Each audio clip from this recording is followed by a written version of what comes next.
হাসরকে বিশ্বাস করতে হবে। হাসরের দিনটা এমন কঠিন হয়ে যাবে যেদিন কেউ কাউকে চিনবে না। রাসূল বলেন, ও আমার সাহাবীরা, কিয়ামতের দিন আল্লাহ আমাকেও যদি পাকড়াও করেন, আমিও নাজাত পাবো না, আমারও নাজাত হবে না। সাহাবীরা বললেন, ইয়া রাসূলুল্লাহ, তাহলে আমাদের কি হবে? রাসূল বললেন, ও সাহাবীরা, লা ইয়ানজু আহাদুম মিনকুম, কেউ তোমরা নাজাত পাবে না। হুজুর আপনিও নাকি? হ্যাঁ, আমিও নাজাত পাবো না। তবে আইয়াতাগাম্মাদানি আল্লাহ, আল্লাহ তাআলা আমাকে রহমতের চাদর দিয়ে আমাকে বরকতে ধন্য করবেন। সেদিন কারো সুপারিশ গ্রহণ করা হবে না। আদম আলাইহিস সালামের কাছে সব চলে যাবে, তিনি বলবেন আমি কিচ্ছু করতে পারবো না। নূহের কাছে চলে যাও, তিনিও করতে পারবেন না। এরকম করে সমস্ত নবীরা সব ফিরায়া দিয়া শেষ নবীর কাছে পাঠায়া দেবে। আমার রাসূল সিজদায় পড়ে থাকবেন, সিজদা থেকে মাথা উঠাবেন। আল্লাহ বলবেন, হে রাসূল আমার, হাবিব আমার, আজকে আপনি যার সুপারিশ করবেন আমি তার সুপারিশটাই কবুল করে নেব। যেরকম সুবহানাল্লাহ। নবীর প্রতি মুহাব্বত দরকার আছে না নাই? আল্লাহকে মানলাম, রাসূলকে মানলাম না, তার ঈমান আসতে বলবেন না, তার ঈমান নাই। রাসূলকে হৃদয়ে লালন করতে হবে। রাসূলকে ছাড়া আল্লাহ পাওয়া যাবে না, আল্লাহ ছাড়া রাসূলকে পাওয়া যাবে না। দুজন কি লাগবে? আল্লাহ তাআলা রাসূলকে এত দাম দিয়ে দিয়েছেন, এত সম্মান, এত মর্যাদা আল্লাহ তাআলা তাকে দিয়ে দিয়েছেন। ঈমান আনার কথা যেখানেই বলা আছে সেখানে নবীর কথার বাদ পড়ছে না? আছে।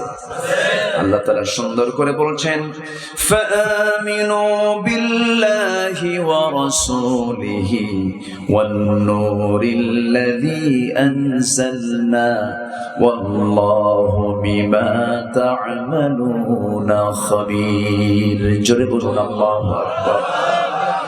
আল্লাহ তাআলা বলছেন, ও ঈমানদারেরা, তোমরা ঈমান আনো কার উপরে? আসতে বলবেন না, কার উপরে? এরপরে বলছেন ওয়া রাসূলিহি। এখানে কি রাসূল বাদ পড়ছে? যেখানে আল্লাহ সেখানে রাসূল। ঈমান আনো আল্লাহর উপরে, নবীর উপরে। আমানার রাসূলু বিমা উনজিলা ইলাইহি মির রাব্বিহি ওয়াল মুমিনুন কুল্লুন আমানা বিল্লাহি ওয়া মালাইকাতিহি ওয়া কুতুবিহি ওয়া রুসুলিহি লা নুফাররিকু বাইনা আহাদিম মির রুসুলিহি ওয়া ক্বালু سمعنا وأطعنا غفرانك ربنا وإليك المصير। জোরে বলুন আল্লাহু আকবার। ঈমান আনতে গেলে নবীর প্রতি ঈমান আনার শর্ত আছে না নাই? ঈমান আনতে হবে নবীর উপরে। রাসূলকে পূর্ণাঙ্গ নেতা মানতে হবে, আংশিক নেতা মানা যাবে না। রাসূলকে নামাজে নেতা মানবা, সমাজে নেতা মানবা না। তুমি একটা ভণ্ড মুনাফিক,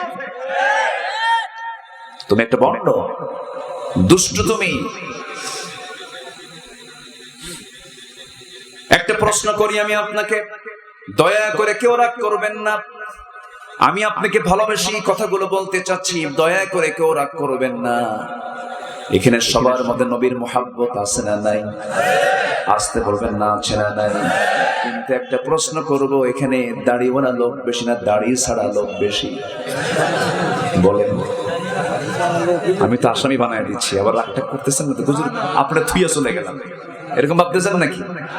দাড়িওয়ালা লোক বেশি না দাড়ি ছাড়া লোক বেশি? দাড়ি ছাড়া। অথচ আজকের যুবকরা, বিশ্বকাপ খেলা শুরু হয়ে যায়, খেলোয়াড়দের মাথার চুল ফলো করে। আছে? আসতে আছে। জার্সি ফলো করে 10 নাম্বার, মেসিকে ফলো করে, নেইমারকে ফলো করে। যখন ছেলেকে বলা হয়, বাবা তুমি চুল কাটছো, এটা কার মডেল? মেসি। তুমি কি? নেইমার। তুমি কি? কুত্তা। আছে না নাই? অথচ নবীর প্রতি মুহাব্বত, নবীর প্রতি ভালোবাসা, নবীর যদি ফলোয়ার আমরা হতে চাই, আমার নবীর কোনো ফেসবুক আইডি নাই, কিন্তু বিশ্বের ভিতরে সবচেয়ে জনপ্রিয় মানুষ যাকে করা হয়েছে রাফা'না লাকা যিকরাক, তিনি হচ্ছেন মুহাম্মদ সাল্লাল্লাহু আলাইহি ওয়াসাল্লাম। কিয়ামত পর্যন্ত তার সম্মান আছে না নাই? আখিরাতে আছে না নাই? রাসূলকে ছাড়া কোনো স্টেশন কি পার হওয়া যাবে নাকি? আমি কিন্তু 16 স্টেশনের নাম কই নাই, সয়দাবাদ না, কিন্তু দুনিয়ার কোন রেল স্টেশন এটা নয়, এই জীবনের স্টেশন। আমি জীবনে আছি, রাসূলকে দরকার। কবরে যাব, রাসূলকে দরকার। মিজানে যাব, রাসূলকে দরকার। পুলসিরাতে যাব, রাসূলকে দরকার। হাউজে কাউসার, রাসূলকে দরকার। জান্নাতে যেতেও দরকার আছে না নাই?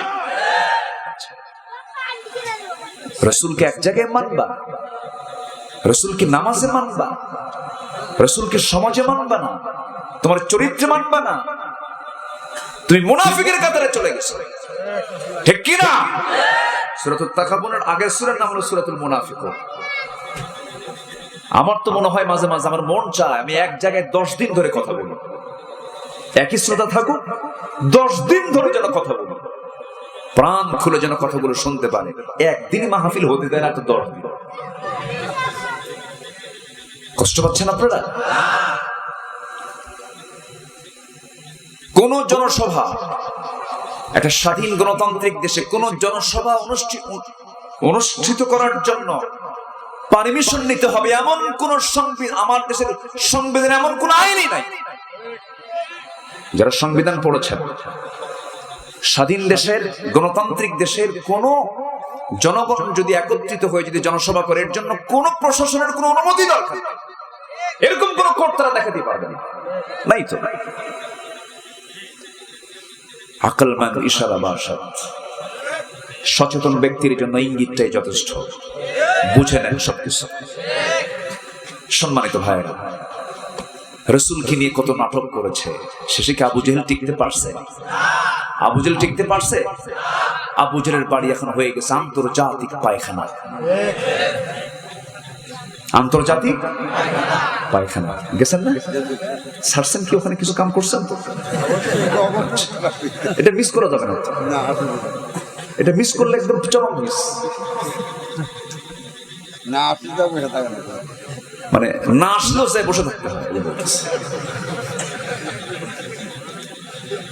দেখেন কি ছিল না তার, কি ক্ষমতা ছিল তার, কি তার বাহাদুরি ছিল। রাসূলকে মক্কা থেকে বের করে দেওয়া হয়েছে, রাষ্ট্রদ্রোহী মামলা করা হয়েছে, নাগরিকত্ব বাতিল করা হয়েছে, রাসূলকে নিয়ে মিথ্যা নাটক সাজানো হয়েছে। শেষ পর্যন্ত সত্যের বিজয় হয়েছে কি হয় নাই? হয়েছে কি হয় নাই? বিজয় কার হাতে? কল্যাণ কার হাতে? সে আল্লাহ আজও আছেন না নাই? আছেন। সে নবীর পরিচয় যদি দিতে আমার 40টা আয়াত বলা লাগে, শুনবেন? ধৈর্য সহকারে শুনতে রাজি আছেন তো? যদি নাও বোঝেন অর্থ, তাও সব পাবেন। একটু বলি, আমি নোট ছাড়া, পড়াশোনা ছাড়া আমি মঞ্চ উঠি না, এটা আমার তবিয়ত। কারণ পড়াশোনা ছাত্রকে বেশি করতে হয় না শিক্ষককে বেশি করতে হয়? ভালো করে বলেন। শিক্ষককে বেশি করতে হয়। শিক্ষকের পড়াশোনা যত বেশি হবে, সে ছাত্রকে তত দিতে পারবে। তবে আজকে আবার এগুলো লাগে না, এখন তো সব অনলাইন, এখন তো আর অফলাইন না, এখন সব অনলাইন। চুয়াডাঙ্গা মাহফিল ছিল, খাইতে বসছি, এক মুরব্বী এসে বলে, হুজুর আমার বড় মেয়ের জন্য দোয়া করেন, আমার বড় মেয়েকে বিয়ে দিছে ঠাকুরগা। বললাম, চুয়াডাঙ্গার মানুষ ঠাকুরগা গেলেন কেন? এই বিয়ের ঘটক কি হুজুর? মোবাইল ঘটক। মোবাইলে বিয়ে দিলেন আপনাকে? না, আমি দেই নাই তো, পাত্রী নিজেই। তা আপনি মোবাইল কিনে দিলেন কেন? হুজুর দিতে চাইনি। অনলাইনে ক্লাস। কোন লাইনে ক্লাস? অনলাইনে ক্লাস। দিলাম মোবাইল কিনে, ভালো দেখা যায়, ভালো দেখা যায়। অনলাইনে ভালো দেখার জন্য তো ভালো সেট দরকার, ভালো সেট একখান কিনে দিলাম। সে যে আরেকটা অনলাইন খুঁজছে তা তো জানি না। আমার মেয়ে নাই, আমি কাউকে বলতে পারি না মেয়ে নাই, এটা তো বলা যায় না। 3 দিন পর আমার রিংটোন বেজে উঠলো, বলতেছে আব্বু আমরা খুব ভালো আছি। আমি কি হয়ে গেছে? আমি আমরা হয়ে গেছে। মোবাইলের কি বরকত দেখেন, আমি আমরা বানায় দেয়। যদি কোনো পিতা মনে করেন যে আমার মেয়ের বিয়ে হচ্ছে না, বিয়েটা কেমনে দেওয়া যায়, দয়া করে একটা করে মোবাইল কিনে দিয়ে বিয়ে হইয়া যায়। কোন জিনিস কোন সময় ব্যবহার করতে হয় এই নীতিমালাও থাকার দরকার আছে না নাই? আসতে বলবেন না, আছে না নাই? আমার বন্ধুগণ, একটু কান লাগাতে হবে, মনোযোগ দিতে হবে। আল্লাহর প্রতি আমার ঈমান আনবো। সূরাতুত তাকাবুনের প্রথম হুকুম যে আয়াত থেকে আমি তেলাওয়াত করেছি, 8 নম্বর আয়াত। আগে ঈমান আনো কার উপরে?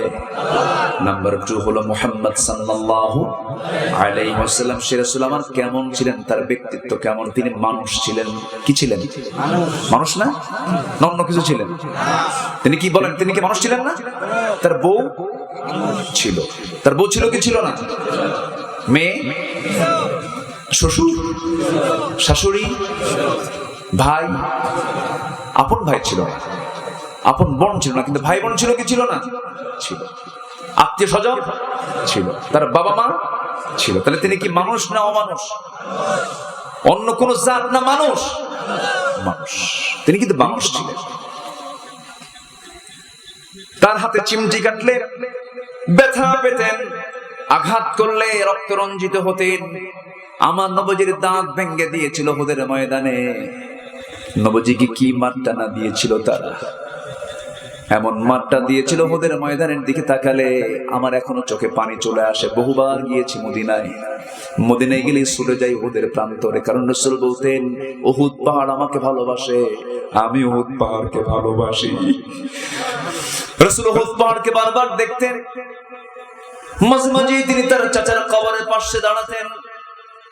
আমার নবজির কলিজার টুকরা চাচা আমির হামজা সাইয়্যিদুশ শুহাদা, আমির হামজাকে যখন শহীদ করা হয়, কাফের মুশরিকরা শুধু তাকে মেরেই ফেলে নাই, মাথাটা ছিন্ন বিচ্ছিন্ন করে দিয়েছে, চোখ তুলে নিয়েছে, নাক কেটে নিয়েছে, কান কেটে নিয়েছে, হাত পা টুকরো টুকরো করেছে, বক্ষ বিদীর্ণ করে বুকের ভিতর থেকে কলিজা বের করেছে, লাশটা ছিন্ন বিচ্ছিন্ন করে রেখে দিয়েছে। আমার নবীজি বললেন, ও আমার সাহাবীরা, আজকে আমির হামজা চাচার কবরটার ভিতরে দেখো তো আমার আব্দুল্লাহ বিন জাহাশের লাশটা কোথায়। আব্দুল্লাহ বিন জাহাশ যখন উহুদের ময়দানে রওনা দিয়েছেন, সেই সময় তিনি বলেছেন, আল্লাহ আমি যেন উহুদের ময়দান থেকে আর ফিরে না আসি, আমি যেন উহুদের ময়দানে গিয়ে শহীদ হয়ে যাই। কাফেররা যেন আমার কান কেটে নেয়, আমার নাক কেটে নেয়, আমার চোখ তুলে নেয়, আমার পা কেটে নেয়, আমার চেহারা যেন বিকৃত করে দেয়। কিয়ামতের দিন আমি যখন তোমার সামনে চোখ ছাড়া, নাক ছাড়া, কান ছাড়া যখন তোমার সামনে হাজির হয়ে যাব, আল্লাহ তুমি সেই সময় আমাকে যখন প্রশ্ন করে বলবে, ও আব্দুল্লাহ তোর আজকে কান নাই, চোখ নাই, নাক নাই কেন, কি হয়েছে? সে সময় বলবো ফিমা যদি আনফু কদুনুক, তোর কেন কান নাই, কেন নাক নাই? সে সময় বলবো, আল্লাহ তোমার জমিনে তোমার দিন কায়েম করতে গিয়ে কাফেররা আমার নাক কান কেটে নিয়েছে, তোমার জন্য আমি এটা করেছি। আল্লাহ বলবেন, ও আমার আব্দুল্লাহ আজকে কোনো হিসাব নেই, তোকে আমি সরাসরি জান্নাত দিয়ে দিলাম। জোরে বলেন সুবহানাল্লাহ। আমার বন্ধুগণ, রাসূল কেমন ছিলেন? রাসূল মানুষ ছিলেন। কুল ইন্নামা আনা বাশারুম মিসলুকুম ইউহা ইলাইয়া আন্নামা ইলাহুকুম ইলাহু ওয়াহিদ। সূরাতুল কাহফ আয়াত নাম্বার 110 সব লিখে নেন। তিনি ফেরেশতা ছিলেন না।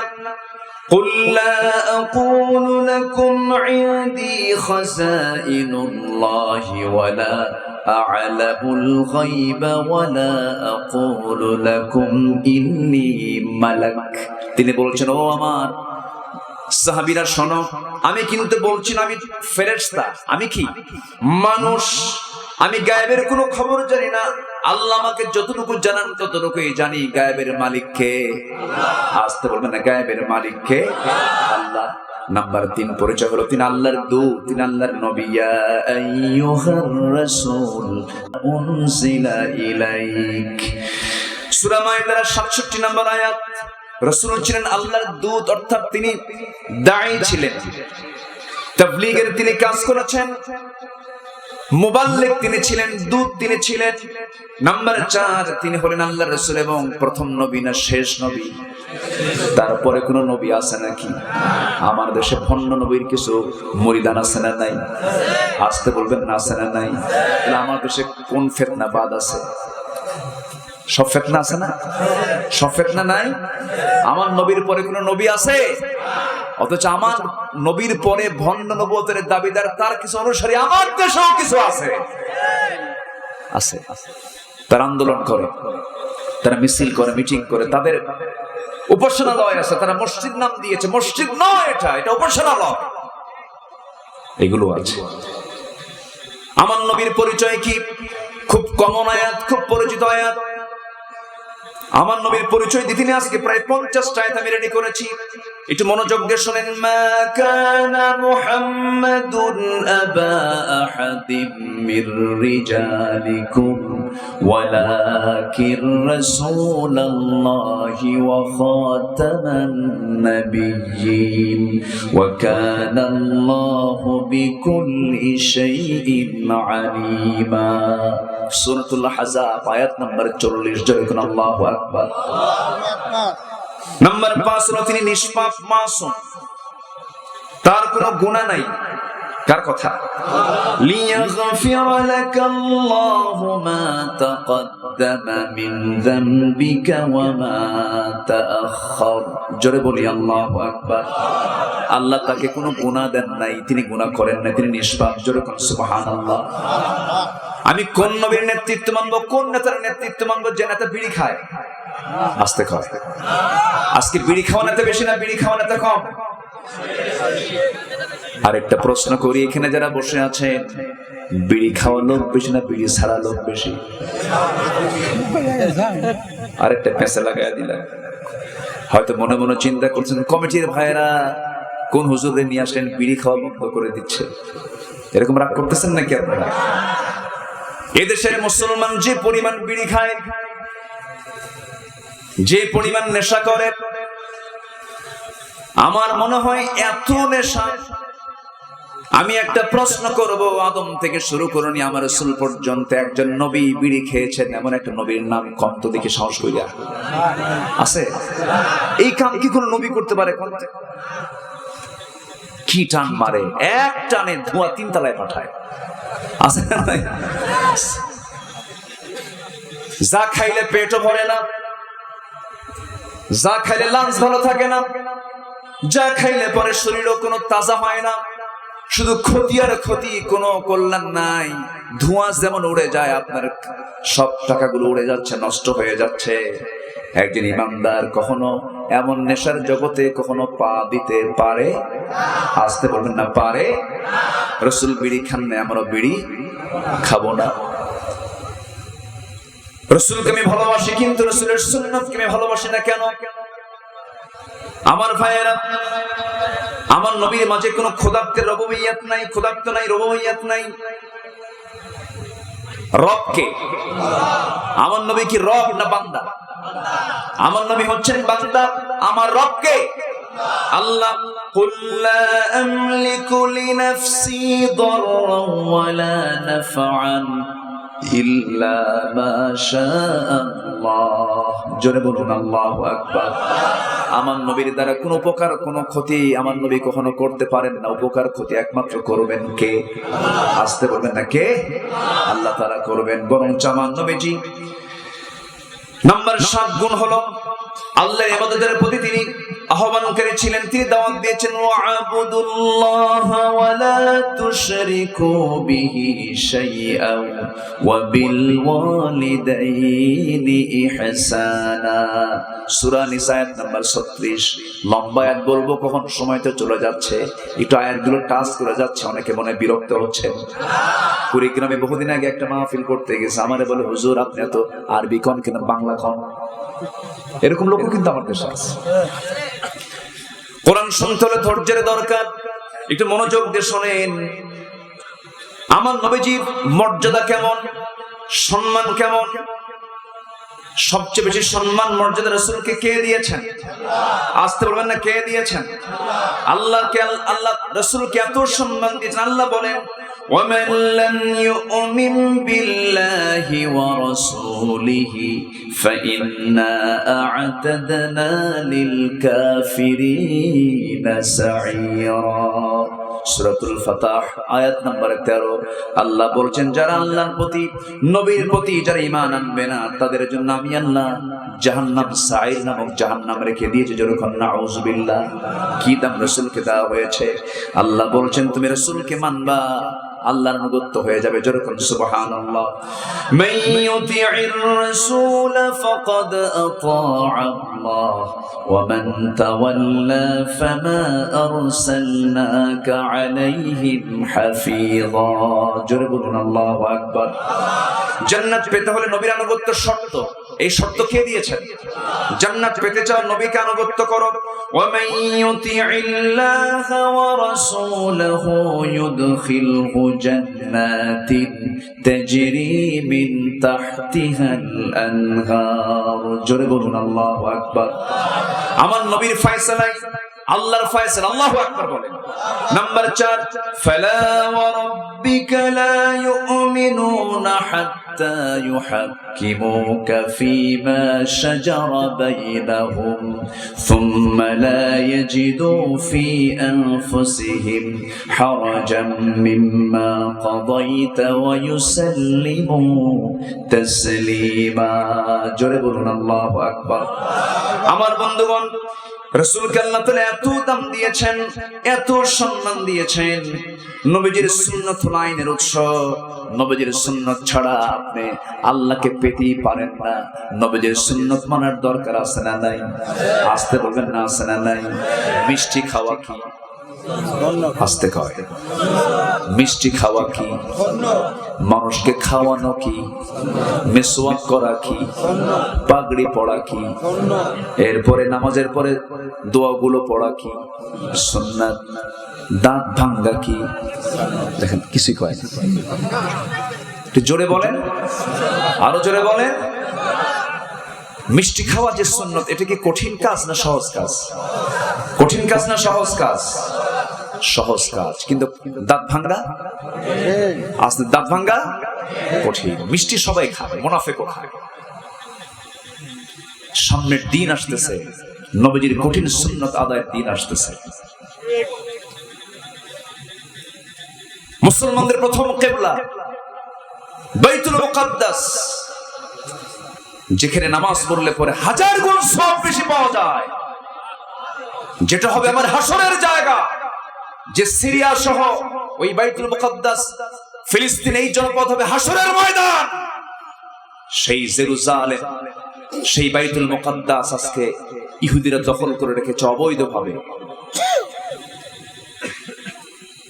অবৈধ বসবাস আপনার বাড়িতে ভাড়াটিয়া উঠে যদি ভাড়াটিয়া বলে এটা আমার বাড়ি এটা বৈধ না অবৈধ অবৈধ কোন এক নেতা বলেছেন মধ্যপ্রাচ্যে আগে ভেবেছিলাম শুধু গাজাই মনে হয় ইহুদিদের দখলে এখন দেখি না গাজা ছাড়া সমস্ত আরব আজকে ইহুদিরা দখল করে রেখেছে গাজাই মূলত পারে নাই গতকাল তারা প্রাচীর ভেঙে কিছু মুজাহিদ বাতিলদের বিরুদ্ধে লড়াই করতেছে আল্লাহু আকবার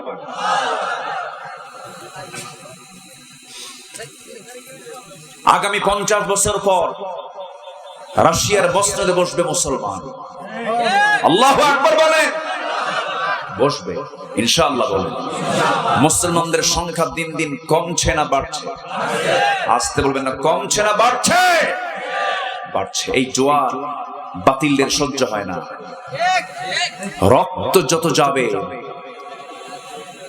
রক্ত যত জমিনে ঝরবে উর্বরতা শক্তি দিন কায়েমের পথ তত সুগম হবে প্রশস্ত হবে এটাই বাস্তবতা এটাই বাস্তবতা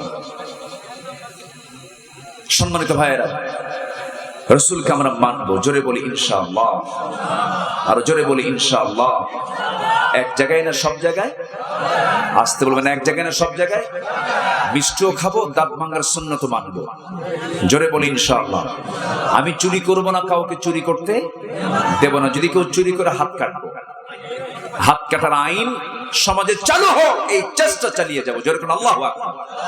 আবার ভুল বুঝেন না, আপনি আবার আমি বলে যাচ্ছি না যে আপনি নিজে হাত কেটে দিবেন, লাস্টে কিন্তু আরেক পেঁচ লাগবে। কিন্তু এই ক্যামেরাম্যান সাবধানে রেকর্ড করেন এগুলো। এখানে পেশাব করিবেন না করিলে, এখানে পেশাব করিবেন না করিলে 10 টাকা জরিমানা। তাহলে এখানে কিন্তু সামান্য একটু কথা এলোমেলোতে অর্থ কি হয়ে যাচ্ছে, এলোমেলো হয়ে যাচ্ছে। সম্মানিত ভাইয়েরা, কষ্ট পাচ্ছেন নাকি আপনারা? আর আমাকে 1 ঘন্টা সময় দিবেন। আমি এতক্ষণ পর্যন্ত গুনে রেখেছি কয়জন ভাই উঠেছেন। আমি কিন্তু ওয়াজ করি আবার গুনিও যে কয়জন উঠছে। এই পর্যন্ত 10 থেকে 11 জন ভাই উঠে গেছে। 12তম লোক কেউ থাকবেন? কেউ উঠবেন? এই হাজার মানুষের মাঝে আমরা আর কেউ ওঠার চিন্তা করবো না। জোরে বলি ইনশাআল্লাহ, জোরে বলি ইনশাআল্লাহ। নবীজি কি ভীতু ছিলেন না নির্ভীক ছিলেন? রাসূলকে কি ভীতু ভীতু মনে হয়? রাসূল কি এরকম মানে ভাবতেন যে কি করি এরকম কি হতাশ ছিলেন? রাসূল ছিলেন নির্ভীক, সাহসী, উদ্যমী, সামনে যাওয়া লোক, পিঠ দেখানো লোক আমার রাসূল ছিলেন। আল্লাহু আকবার। আমরা সেই রাসূলকে নেতা মানি যে রাসূল ছিলেন নির্ভীক। আমার নবীজি ঘর থেকে বের হয়েছেন, জাবালে সূরে আশ্রয় নিয়েছেন। সংখ্যা নাই তো, আপনি 10 জন অস্ত্র নিয়ে দাঁড়ায় আছে, আপনি কি ইটের পাটকেল নিয়ে মারামারি করে পারবেন? পারবেন না। রাসূল কৌশল অবলম্বন করে জাবালে সূরে গিয়ে আশ্রয় নিলেন। জাবালে সূর আমি নিজের চোখে দেখেছি, এখনো দুর্গম। নিচ থেকে ওই জাবালে সূরে ওঠা মানুষগুলোকে পিঁপড়ার মতো দেখা যায়, ঠিক আছে না? পিঁপড়ার মতো দেখা যায়। আমার নবীজি সেখানে ঢুকলেন, খাওয়া নাই, সেই গুহার মধ্যে কোনো খাবার নাই। লাইট মনে হয় 100 পাওয়ারের ছিল নাকি? লাইটও নাই। মাথা রাখার জন্য বালিশও ছিল, বালিশও নেই। কোনো চাদর ছিল, তোশক ছিল, কোনো কিছু ছিল বলেন তো? ছিল না। অথচ যে রাসূলকে আল্লাহ তাআলা আরশ আজিমের মেহমান বানিয়েছেন, সেই লোকের দিন কায়েমের সংগ্রাম করতে গিয়ে পাহাড়ের সেই দুর্গম গুহার ভিতরে বালিশ ছাড়া, কাঁথা ছাড়া, লাইট ছাড়া রিস্কি নিয়ে, ঝুঁকি নিয়ে অবস্থান করতে হচ্ছে 3 দিন 3 রাত। কেন কেন কেন? এটার জবাব আছে না নাই? কেন? আমার নবীজি সে জায়গায় থাকলেন। আবু জেহেল এত চালাক, আবু জেহেলের মেধা এত বেশি ছিল, সিরাত ইবনে হিশাম এসেছে, সে এত মেধাবী ছিল যে সে উটের পায়খানা দেখে বলতে পারতো এটা কোন গোত্রের উট। উটের পায়খানা দেখে বলতো যে এটা কোন গোত্রের উট হতে পারে। এত মেধা ছিল আবু জেহেলের। আবু জেহেল বলল, শোনো, মুহাম্মদ বিন আব্দুল্লাহকে হত্যার হুলিয়া জারি করেছি। মুহাম্মদ এখনো মক্কার বাইরে যায় নাই, গোটা মক্কা তোমরা তালাশ করো। আমার নবীজি মক্কা হলো, মদিনা হলো উত্তরে, রাসূল গেলেন দক্ষিণে। জাবালে সূরে আশ্রয় নিলেন। আবু জেহেল করলো কি না, সেও কৌশল করলো না, সে উল্টা দিক যেতে পারে, সবাই দেখে যাবে। জাবালে সূরে গিয়ে গুহার মুখোমুখি কাছাকাছি চলে গেছে। শত্রুর ছায়া, সূর্যের কিরণে শত্রুর ছায়া গিয়ে আবু বকরের চোখে গিয়ে ধাক্কা খাচ্ছে। আবু জেহেল কাঁদে, কিন্তু সেই সময় রাসূল ঘুমন্ত অবস্থায় কাঁদতেছেন। হঠাৎ করে কোলে শুয়ে থাকা, তো কোলে শুয়ে থাকা রাসূল কার কোলে? আবু বকরের কোলে। হঠাৎ করে এত ভয়ে তিনি কাঁদতেছেন, টপ টপ করে পানি পড়ছে। হঠাৎ করে তার অগোচরে, তার বেখিয়ালে 1 ফোঁটা পানি গিয়ে নবীর বুকের উপরে পড়ল। ঘুমটা ভেঙে গেছে। রাসূল বলছেন, আবু বকর কাঁদো কেন? বাড়ির কথা না, সন্তানের কথা না, তো কাঁদো কেন? হুজুর আপনার জন্য কাঁদি। সুবহানাল্লাহ। কেন আমার জন্য কাঁদো তুমি? কি হয়েছে বলো? ইয়া রাসূলুল্লাহ, ইয়া হাবিবাল্লাহ, ওই যে দেখা যাচ্ছে সূর্যের কিরণের মাঝে শত্রু দাঁড়ায় আছে নাঙ্গা তরবারি নিয়া, মনে হয় দেখে ফেলেছে মনে হচ্ছে আমার। হুজুর আপনাকে মেরে ফেললে আমি বাঁচবো কেমনে? রাসূল আস্তে করে মুস্কে একখান হাসি মেরে উঠে বসে বলছেন, আবু বকর চিন্তা করো কেন, আমি তো ভীত হচ্ছি না, তুমি ভয় পাচ্ছ কেন?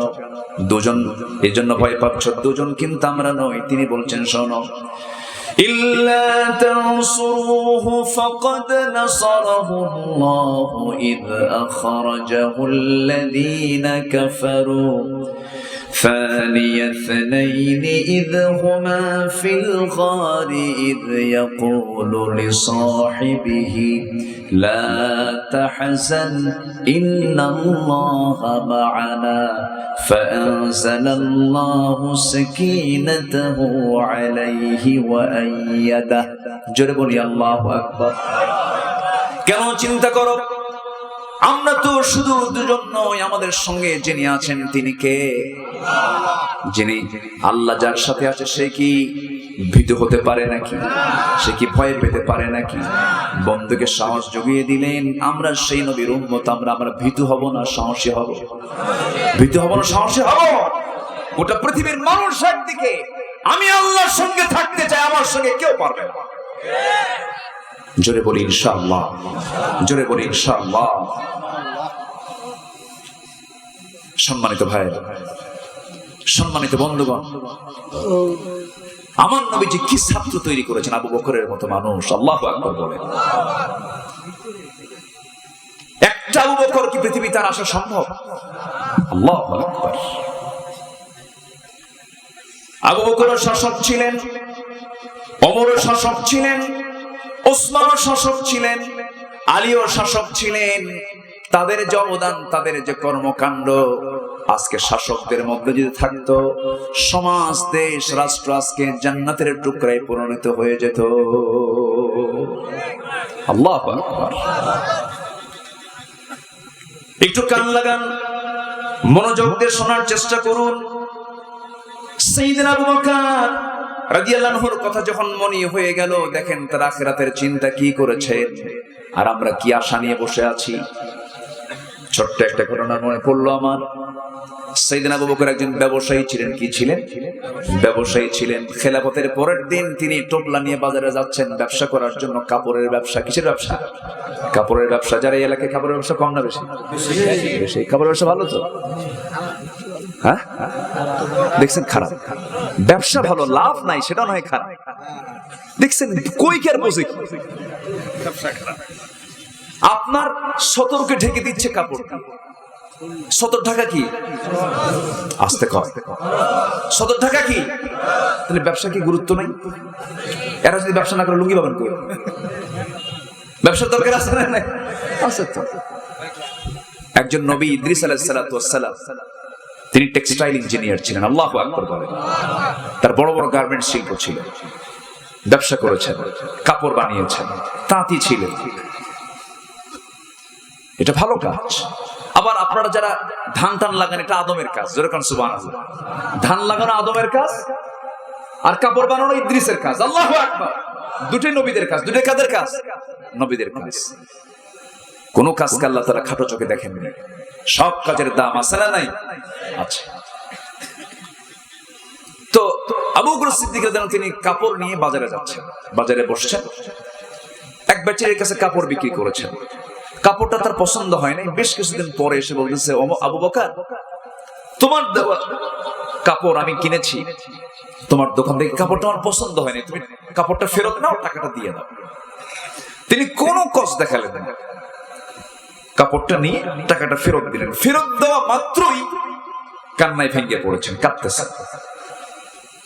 তার কান্না দেখে আশেপাশের লোকজন এসে বলতেছে, আবু বকর, তোমার মতো মানুষের তো কান্না করার কথা নয়।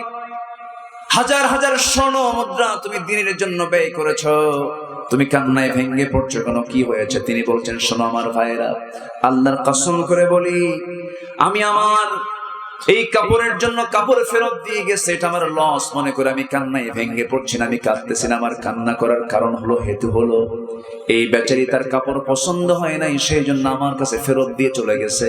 আমি টাকাটা তাকে ফেরত দিয়েছি, কাপড়টা ফেরত নিয়েছি। কিন্তু আমি আমার আমলনামা নিয়ে চিন্তা করছি, হাসরের দিন। হাসরের দিন হলো কিসের দিন বলেন? হার জিতের দিন। কিসের দিন বলেন? হার জিতের আরবি কি বলেন? তাগাবুন। এই হারজিতের দিন আল্লাহ যখন আমার কষ্টগুলোকে মাছ থেকে ডাক দেবে, আবু বকর তাআল এইদিকে আয়, আমাকে যখন ডাক দিয়ে বলবে আবু বকর জীবনে তোর যত নামাজ, তোর যত রোজা, তোর যত জিহাদ, তোর যত দান সাদকা একটাও আমার পছন্দ হয় নাই, যা তোর আমল তুই নিয়ে যা। আমি কোথায় যাব? আমি কোথায় যাব? যে আবু বকরকে রাসূল বলেছেন আমার আবু বকর জান্নাতি, সে আবু বকর আখিরাত নিয়ে কি চিন্তা করে আর কান্দে? আমি আপনি কোথায় যাব রে ভাই? সাইয়েদনা ওমর ফারুক রাদিয়াল্লাহু আনহু একদিন কাঁদতেছেন। আমার নবীজি হুযায়ফা নামক একজন সাহাবীর কাছে মুনাফিকদের তালিকা দিয়েছেন। হুযায়ফা রাদিয়াল্লাহু আনহু তিনি মুনাফিকদের তালিকা নিয়ে থাকতেন। রাসূল বলতেন কারা কারা মুনাফিক তোমার কাছে দিয়ে দিলাম। এই মুনাফিকদের তালিকা ওই সাহাবীর কাছে ছিল, যে তালিকার তথ্য ওমরের কাছেও জানা ছিল না, আবু বকরের কাছেও জানা ছিল না। মাঝে মাঝে ওমর ফারুক রাদিয়াল্লাহু আনহু মাঝে মাঝে যেতেন, যে বলতেন ভাই হুযায়ফা দেখো তো ওই নামের তালিকায় আমি ওমর আমার নামটা আছে নাকি? আমার তো সন্দেহ লাগে আমার নামটাও থাকতে পারে, আমি মনে হয় মুনাফিক হয়ে গেছি। অথচ ওমরে ফারুকের ব্যাপারে রাসূল বলেছেন আমার ওমর জান্নাতি। জোরে কোন সুবহানাল্লাহ, জোরে কোন সুবহানাল্লাহ। আমার ভাইরা এই চিন্তা করার দরকার আছে না নাই? আসল হারজিতের দিনের চিন্তা আমাদের দরকার আছে না নাই বলে?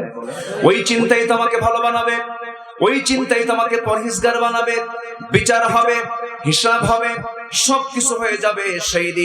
সেই দিন যদি হেরে যায়, সেই হারাটাই হলো আসল হারা। এই জন্য আমরা সেই দিন হারতে চাই না, জিততে চাই।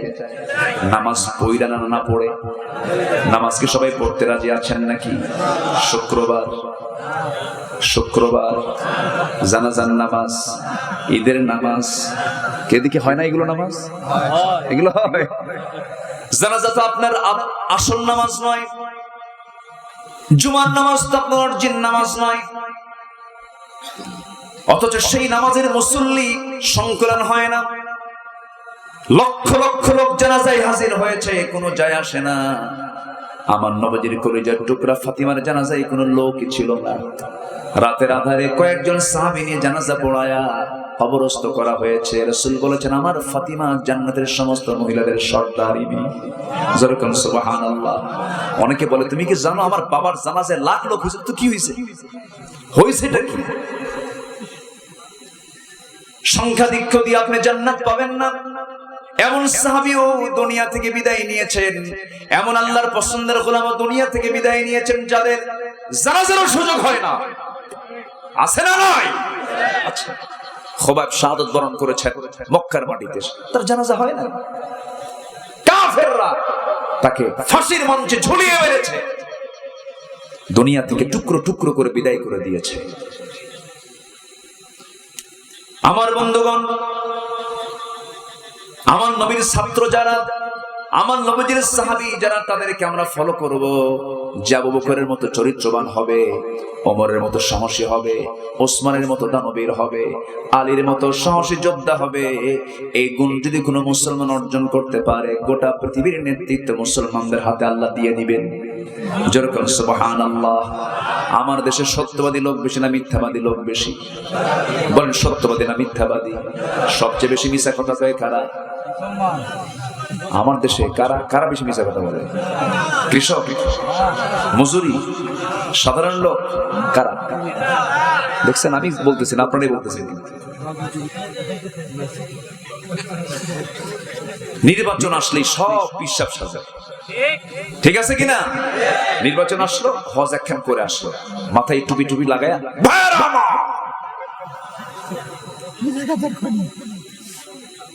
মিথ্যা কথা, মিথ্যা নেতৃত্ব আমরা চাই না। বেনামাজি মিথ্যুক নেতাদের মুখে আমরা থুতু মারি, জুতা মারি।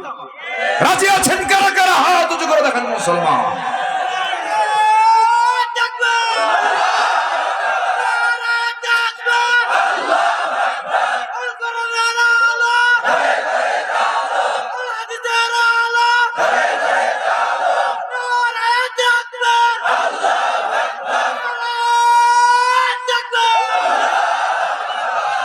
হাত নামান। ইরাকের গভর্নর আহনাব বিন কায়েস, উনি আসছেন ওমরকে দেখতে। মদিনায় এসে দেখেন ওমর ফারুক রাদিয়াল্লাহু তাআলা তিনি একটা তিনি উটের সেবা করছেন, উটের সেবা। একজন শাসক উটকে খাওয়াচ্ছেন, উটকে গোসল করাচ্ছেন। গভর্নর বলছেন, আপনি এই কাজ করতেছেন, আরো তো লোক আছে। তিনি বলছেন, আমি তো খাদেম, আমি তো খেদমতের জন্য নিয়োজিত। ইরাকের রাস্তা খারাপের কারণে উট গর্তের মধ্যে পা ফেলে দিয়ে যদি উটের পা ভেঙে যায়, কিয়ামতের দিন ওই উটের পা কেন ভাঙলো আমাকে জবাব দিতে হবে। আর এখন মানুষের পাই নাই। আমি কি ভুল বলতেছি? একটা কুকুর যদি অনাহারে মারা যায়, আমি ওমর আমাকে তার জন্য জবাব দিতে হবে আল্লাহর আদালতে। কি তাদের মধ্যে জবাব দিয়ে অনুভূতি ছিল। সম্মানিত ভাইয়েরা, এবং তাদের আইন ছিল কত সূক্ষ্ম। সবার জন্য আইন, অসমান না সমান? আইন সবার জন্য কি? আজকে সমাজে কি সমান? হ্যাঁ, ধনীর মেয়ে বাড়ি থেকে বের হলে বলে একটু বেড়াতে গিয়েছেন, আর গরিবের মেয়ে বাড়ি থেকে বের হয়ে গেছে। আস্তে কোন ঠিক কিনা? সম্মানিত ভাইরা, সাইয়েদনা ওমর ফারুকের শাসনামলে এক প্রদেশের এক এলাকার রাজা ছিল জাবালা। নাম কি? জাবালা। এবং ওমর ফারুকের তিনি একটা মিত্র ছিলেন, বন্ধু ছিলেন। এই বেচারি ইহরাম পরে ওমরা করতে গেছে মক্কায়। ওমরারত অবস্থায় ওমরার কাপড়ে এক দাস, এক সাধারণ লোকের একটা পা তার ইহরামের কাপড়ের সঙ্গে জড়িয়ে পড়ে, পাটা প্যাঁচ লাগে, জড়ে পড়ে। রাজা তো গরম আছে না নাই? গরম আছে না নাই? নেতের গরম আসতে খাওয়ায় আছে না নাই? গরম। এই গরম হতে হতেই চরম গরম। ইহরাম পড়া অবস্থায় ওই সাধারণ লোকটার গাল যদি মারছে একখান থাপ্পড়, এক থাপ্পড়ে বেচারি পড়ে গেছে। পড়ে যাওয়ার পর উনি চলে গেছে ওমরের আদালতে। খলিফা ওমর, রাজা জাবাল আমাকে থাপ্পড় মেরে ফেলে দিয়েছে কাবার চত্বরে। তাই এটা কি সত্যি? হ্যাঁ। সঙ্গে সঙ্গে তাকে ডাক দিলেন। ডাক দিয়ে বললেন, আপনি কি এই আল্লাহর গোলামকে থাপ্পড় মারছেন? হ্যাঁ। কিচ্ছু করার নাই, যদি এই দাস, যদি আল্লাহর গোলাম আপনাকে ক্ষমা করে দেয় আপনি ক্ষমা পাবেন, নচেত যে ওয়েটের থাপ্পড় আপনি তারা দিয়েছেন ওই ওয়েটের থাপ্পড় আপনাকেও খেতে হবে। আল্লাহু আকবার বলেন। রাজা জাবালা বলে, ওমর তুমি আমার বন্ধু মানুষ, তুমি এই জাতীয় কথা বলো, সে তো দাস, সে তো চাকর। ওমরে ফারুক বলছেন, আইন সবার জন্য সমান, কোনো কাহিনী চলবে না। এদিকে মার থাপ্পড়। আল্লাহু আকবার। এটাই হচ্ছে আইনের শাসন। সুবহানাল্লাহ, সুবহানাল্লাহ। আইনের শাসন কি ছিলেন তিনি! এত সিম্পল জীবন। তিনি কখনো দুটো খাবার একসঙ্গে খেতেন না, তিনি গ্রহণ করেননি। জুব্বার পিছনে ছিঁড়ে যেত। আল্লাহু আকবার বলেন। জুব্বার পিছনে ছিঁড়ে যেত। সবাই বলতো যে এটা একটা হলো। তাকে পরামর্শ দিচ্ছেন দুজন নবীর স্ত্রী, পরামর্শ দিচ্ছেন। একজন হচ্ছে তার মেয়ে হাফসা এবং নবীর আরেকজন স্ত্রী আম্মা জান আয়েশা সিদ্দিকা। এই দুজন পরামর্শ দিচ্ছেন। কি পরামর্শ দিচ্ছেন? সাইয়েদনা ওমর ফারুক রাদিয়াল্লাহু তাআলা আনহু, আপনি একটু উন্নত জীবন গ্রহণ করেন।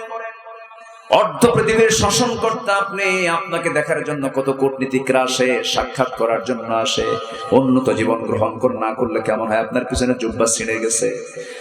ওমর ফারুক কেঁদে কেঁদে বলছেন, আমার কলিজার টুকরা, আমার দুলালি, আমার মেয়ে হাফসা, তুমি নবীর স্ত্রী হওয়ার পরে এমনটা কথা কেমন করে বলতে পারলে? আমার নবীজির সেই রাতের কথা কি ভুলে গেছো, যে রাত্রে নবীজি বিছানার চাদর না পেয়ে জুব্বাটাকে চাদর বানায় জুব্বা পরে তিনি রাতটা কাটিয়ে দিয়েছেন? ওরে আয়েশা, তুমি কি সেই রাতের কথা শুনে গেছো? সেই রাতের কথা ভুলে গেছো? যে নবীর হাতে কোটি কোটি টাকা লেনদেন করেছেন, খাদিজার সম্পদগুলো তার হাতে তুলে দেওয়া হয়েছিল, সব তিনি আল্লাহর পথে দান করেছিলেন।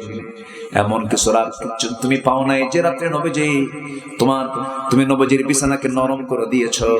নবীজির ঘুমটা বেশি হওয়ার কারণে বলেছেন, আয়েশা আজকে তুমি আমার বড় ক্ষতি করে ফেলেছো, আমার ঘুমটা লম্বা হয়ে গেছে, বিছানা নরম করে দিয়েছো, এই জন্য আজকের থেকে আর কোনোদিন বিছানা নরম করে দিবে না। আমার ঘুমের যেন আধিক্য না হয়, আমার ঘুমটা যেন কম হয়, আমি যেন সেজদা দিতে পারি। নবীজি তার আসন থেকে যদি এমন সিম্পল জীবন গ্রহণ করতে পারে, তোমরা আমাকে এমন নসরত করো কেন? আমি ওমর আমার জুব্বা দেখে তারা ভয় পায় না, আমি ওমর আমার তাকওয়া দেখে রোম পারস্য ভয় পায়। জোরে কেন আল্লাহু আকবার। আমার বন্ধুগণ, এইরকম করে ওমর ফারুকের জীবন নিয়ে কথা বলতে গেলে বহু সময় লেগে যাবে। কোন একটা দিন তিনি একটা ঘোড়া কিনতে গেলেন, ঘোড়া কিনতে গেছেন, সেই ঘোড়ার লেনদেন হয়ে গেছে, টাকা পয়সা তিনি দিয়ে দিয়েছেন ঘোড়াওয়ালাকে। ঘোড়া তিনি কিনে নিয়ে ঘোড়ার পিঠে চড়েছেন, কয়েক মাইল যেতে না যেতে চারটা পায়ে অকেজো হয়ে গেছে। ওমরের কাছে মেজাজ খারাপ হয়ে, তিনি রাগ কম না বেশি? এই সাহাবীর রাগ কম না বেশি? কিছু হলে কি বের করে? কিছু হলে কি বের করে? তরবারি বের করে। খুব রাগ ছিল তার। একদিন তিনি বলেন, হুজুর বদরের যুদ্ধের দিন বলতেছে, হুজুর আপনি যদি অর্ডার দিয়ে দেন আজকে কোনো মুশরিক তাজা রাখবো না। আল্লাহু আকবার। কোনো মুশরিক তাজা রাখবো না, সব শেষ করে দেব। খুব রাগী মানুষ ছিলেন তিনি। নবীর সামনে কোন এক ইহুদি নবীর মসজিদের সামনে, নবীর মসজিদে ঢুকি নবীর চোখের সামনে দাঁড়িয়ে দাঁড়িয়ে পেশাব করতেছে। সহিহ বর্ণনা, দাঁড়িয়ে দাঁড়িয়ে পেশাব করতেছে, আবার দাঁড়িয়ে দাঁড়িয়ে না, নেচে নেচে হেঁটে হেঁটে। দেখছেন কি অবস্থা? নবীর সামনে এমন অপ্রীতিকর আচরণ যখন করলো, ওমর কি ঠিক থাকার কথা নাকি? তরবারি বের করে দাঁড়ায় গেছে, হুজুর শুধু অর্ডার দেন, সাইজ করে দেই। আমার নবীজি বলেন, না না, ও পেশাব করতেছে, ও পেশাব করা শেষ করো। শেষ করে ফেলেছে, ঝেড়ে ঝুড়ে মসজিদ থেকে বের হয়ে যাচ্ছে। এবার বলতেছে, হুজুর চলেই গেল, ধরবো কখন? খাইয়া ফেলাম। আল্লাহু আকবার বলবেন না? শেষ করে দেব আজকে আমি ওকে। রাসূল বললেন, না রে ওমর, ওকে কতল করার দায়িত্ব তোমার নয়, তোমার দায়িত্ব হলো, সে তো বোঝে নাই, তোমার দায়িত্ব হলো সে মসজিদটা নাপাক করে ধুয়ে গেছে, তুমি বালতি দিয়ে পানি দিয়ে ধুয়ে সাফ করে ফেলো। জোরে করে সুবহানাল্লাহ। ইহুদি দূর থেকে দাঁড়িয়ে দেখে দেখে চোখের পানি আর আটকাতে পারে না, কেঁদে কেঁদে বলছে, এটাই তো মানবতার নবী, এটাই বিশ্ব নবী, যিনি ধৈর্যের শিক্ষা দিয়েছেন, সবরের শিক্ষা দিয়েছেন, ইনি যে আল্লাহর নবী, কোনো সন্দেহ নাই। সামনে হাত বাড়ায় বলতেছে, মুহাম্মদ আর দেরি করায়ও না, আমাকে পড়িয়ে দাও, আশহাদু আল্লা ইলাহা ইল্লাল্লাহু ওয়াহদাহু লা শারীকা লাহু ওয়া আশহাদু আন্না মুহাম্মাদান আবদুহু ওয়া রাসূলুহু। হেদায়েতের মালিক কে? আসতে বলবেন না কে? ঘোড়া কিনলেন, ঘোড়ায় চললেন, ঘোড়ার পা চারটা নষ্ট হয়ে গেছে। ওমর ফারুক রাদিয়াল্লাহু তাআলা খেপে গেলেন, এসে বলছেন, ঘোড়াওয়ালা আমাকে অকেজো ঘোড়া কেন দিয়েছো? অসুস্থ ঘোড়া কেন দিয়েছো? ঘোড়াটা নেব না, ঘোড়াটা ফেরত নিয়ে নাও। ঘোড়াওয়ালা বলছেন, না আমি আপনাকে অকেজো ঘোড়া দেই নাই, ভালো ঘোড়া দিয়েছি, আপনার কাছে গিয়ে নষ্ট হয়ে গেছে। আমার সঙ্গে ফাইজলামি করো কেন? ফাইজলামি না আমিরুল মুমিনিন। যদি বিচার চাইতে হয়, চলুন আমরা দুজন বিচার প্রার্থী আদালতে যাই। আইন কি সবার জন্য সমান না সমান? আজ তো সমান না সমান। এমনকি আইনের সুন্দর পরিবেশ কি সবাই দেখতে চান নাকি? সবাইকে দেখতে চান? আমার দেশে মানুষ বেশি না চোর বেশি? বলবো কথা?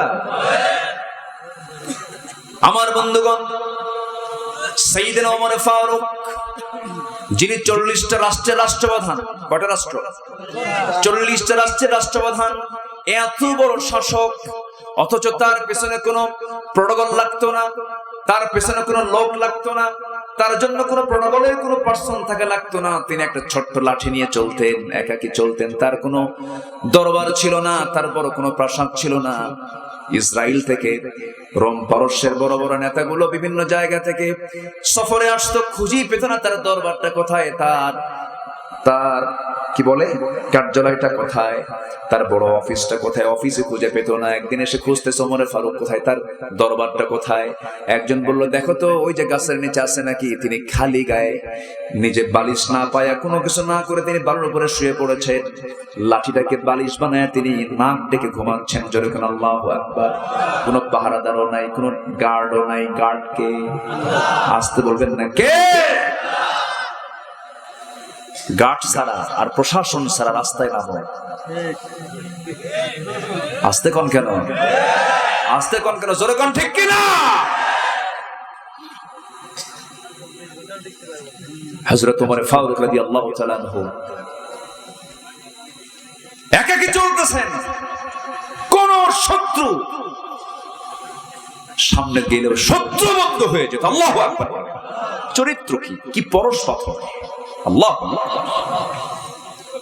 একটা সাধারণ ঘোড়া বিক্রেতা বলতেছে চলো বিচার করব, আদালতে যাই, আমি তোমার এই টাকা আমি ফেরত নেব না, আমি ঘোড়াও নেব না ফেরত, তোমার কাছে ঘোড়া নষ্ট হয়ে গেছে। দেখছেন ঘোড়াওয়ালাও কম না, খলিফাও কম না। ওমর ফারুক মুস্কি হাসি মেরে বলতেছে আচ্ছা ঠিক আছে চলো। দেখছেন ক্ষমতার কোনো মিসইউজ নেই, চলো যাই। মূল আদালতে না, একটা মানে উপ আদালত আছে না, আদালতের হাইকোর্ট আছে, সুপ্রিম কোর্ট আছে, জেলা জজ আছে, দায়রা জজ আছে, আদালত আছে। একটা আঞ্চলিক আদালত কোর্টে তিনি গেলেন, ঢোকা মাত্রই আদালতের যিনি বিচারক দাঁড়ায় গেছে। ওমর ফারুক কেন এখানে? সালাম কালাম দিয়ে বলতেছে আমিরুল মুমিনিন আপনি এই জায়গায় কেন? এটা বিচারের জন্য আসছে। কি বিচার? কামারি বিচার। ঘোড়া কিনছিলাম, টাকা দিছি, ঘোড়ায় চড়ছি, কয়েক মাইল গেছি, ঘোড়া নষ্ট, অকেজো। আমি ঘোড়া ফেরত দিতে চাও, ঘোড়া ফেরত নেয় না। ও বলে আমি টাকা ফেরত নেব না, আমি ঘোড়াও ফেরত নেব, আমি টাকা ফেরত দেব। আপনি এখন বিচার করেন। কাজী শুরাইহ ইবনুল হারিস আল কিন্দি রাহমাতুল্লাহ আলাইহি আল্লাহু আকবার বলেন, যিনি আলীরও বিচার করেছেন, যিনি ওমরেরও বিচার করেছেন, কিন্তু রায় গেছে দুই খলিফার বিরুদ্ধে। আল্লাহু আকবার বলেন। খলিফার বিরুদ্ধে রায় দেওয়ার সাহস একমাত্র আল্লাহওয়ালাই রাখে, ঠিক কিনা বলেন? আল্লাহওয়ালা ছাড়া সঠিক বিচার কেউ করতে পারে? আল্লাহওয়ালা হতে হবে। যে পৃথিবীতে সবচেয়ে বড় আল্লাহওয়ালা, সেই লোকটাই হতে পারে বিচারপতির আসনে বসার যোগ্যতা রাখতে পারে। আর আজ গোটা পৃথিবীর আদালতগুলোতে বসে আছে চোর আর ডাকাত গুলো। আসতে বলবেন, জোরে বলেন ঠিক কিনা? আল্লাহ তাআলা বলেছেন 7 শ্রেণীকে আমি আরশের ছায়ায় জায়গা দেব। 7 শ্রেণী। সাবআতু ইউযিল্লুহুমুল্লাহু ফি যিল্লিহি ইয়াওমান লা যিল্লা ইল্লা যিল্লুহু। 7 শ্রেণীর মধ্যে 1 নম্বর তালিকা হলো যারা সঠিক বিচার করে, ইমামুন আদিল। তাহলে বিচারকের দাম সবচেয়ে কম না বেশি? একটা দেশেও বিচারকের মান সম্মান সবচেয়ে কম হয় না বেশি হয়? বেশি হয়। বিচার যদি সঠিক না করো, তোমার সম্মান যেমন আছে উপর করে জাহান্নামে ঢুকতে হবে তোমার সবার আগে, ঠিক কিনা? কলমের খোঁচা দিয়া নিরপরাধ মানুষকে যদি একটা উল্টা রায় দাও, তোমারও জান্নাত উল্টায় জাহান্নাম যাইতে হবে। সেই দিন আছে না নাই? ওই দিনের নাম কি বলেন? কিসের দিন? হার জিত। আরবি কি? তাগাবুন। আমি কিন্তু লাইনে আছি, লাইন ছাড়ি নাই। মনোযোগ দিচ্ছেন তো সবাই? মাহফিলে কি মায়ের বোনেরা আছে? মায়েরা আছে তো? বলি আলহামদুলিল্লাহ। ওমরে ফারুক রাদিয়াল্লাহু আনহু একদিন আপেল আসছে, কিছু আপেল, রাষ্ট্রের কিছু সম্পদ আসে না, খাবার আসে না, আপেল। এই আপেলটা এই একটা ফল, খলিফার ছেলে, ছোট্ট ছেলে চেনেই না এটা কি ফল। একজন রাজার ছেলে, রাষ্ট্রনায়কের ছেলে জানে না এটা ফলটা নতুন দেখছে, কোনোদিন খাইনি। আল্লাহু আকবার বলবেন না? এই ফলটা দেখে ফলটা নিয়ে মুখে দিছে। ওমরে ফারুক করছেন কি, মুখের মধ্যে নখ ঢুকে টান মেরে বের করে আবার রেখে দিচ্ছে। যা বাড়িতে যা। মার কাছে গিয়ে বলতেছে আব্বা আমার মুখ থেকে ওই ফলটা টেনে বের করে থুয়ে দিচ্ছে, আমাকে খাইতে দেয়। ঢুকছে বাড়ির মধ্যে। বইয়ের মেজাজ আছে না নাই? আসতে কয় আছে না নাই? সাইয়েদনা ওমর ফারুকের মতো মানুষ সামনে দাঁড়ানো, বোট একটু অভিমান করে বলছে ছোট্ট বাচ্চা একটা ফল মুখে দিল, সে কান্নায় ভেঙে পড়ে আমার কাছে অভিযোগ দিচ্ছে, আপনি কেন ওই খাবারটা মুখে দিলেন না, মুখ থেকে বের করলেন, আপনি তো পাষাণ, এমন আচরণটা কেন করলেন? ও তো মাসুম বাচ্চা।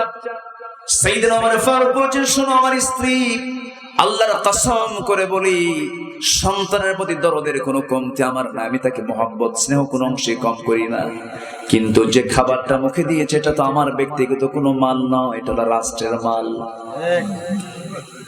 কে রাষ্ট্রের মাল ঠিক আছে, কিন্তু আপনি তো ভাগে পাবেন, আপনি তো অংশে পাবেন, আপনি কেন তার হাত থেকে তার মুখ থেকে কেড়ে নিচ্ছেন? যে অংশ আপনি পাবেন সেখান থেকে একটা আপেল নয় কম নিতেন, একটা অংশ কম নিলেই তো হয়ে যেত, মিল হয়ে যেত।